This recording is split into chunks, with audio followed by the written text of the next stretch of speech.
সরাসরি স্ক্রিনে কিন্তু তোমরা সপ্তম শ্রেণীর সেকেন্ড সামেটিভ অর্থাৎ দ্বিতীয় পর্যায়ক্রমিক মূল্যায়নের ইতিহাসের কোশ্চেনটা দেখতে পাচ্ছ। ফুল মার্কস তোমাদের রয়েছে 25, আর সময় তোমাদের রয়েছে 50 মিনিট।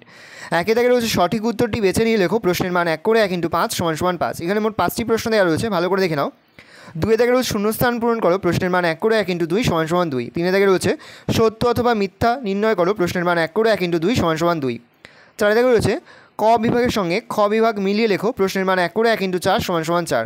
5 দাগে রয়েছে পৃথক শব্দটি খুঁজে লেখো। প্রশ্নের মান 1 করে 1 × 2 = 2।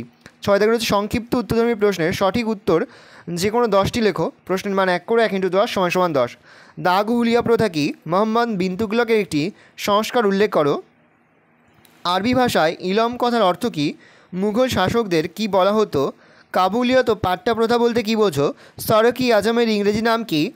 আবুল কাদির বাদাউনির লেখা গ্রন্থের নাম কি? মনসব কি? 10 সালা বন্দোবস্ত ব্যবস্থা কি? আবুল হাসান কে ছিলেন? বিলগ্রামের যুদ্ধ কবে কাদের মধ্যে হয়েছিল? পানিপথের প্রথম যুদ্ধে কে পরাজিত হয়? ভালো করে দেখে নাও। এই রয়েছে টোটাল তোমাদের সেকেন্ড সামেটিভ অর্থাৎ দ্বিতীয় পর্যায়ক্রমিক মূল্যায়নের সপ্তম শ্রেণীর ইতিহাসের কোশ্চেন পেপার। ভালো তোমার কোশ্চেনটা দেখে নাও।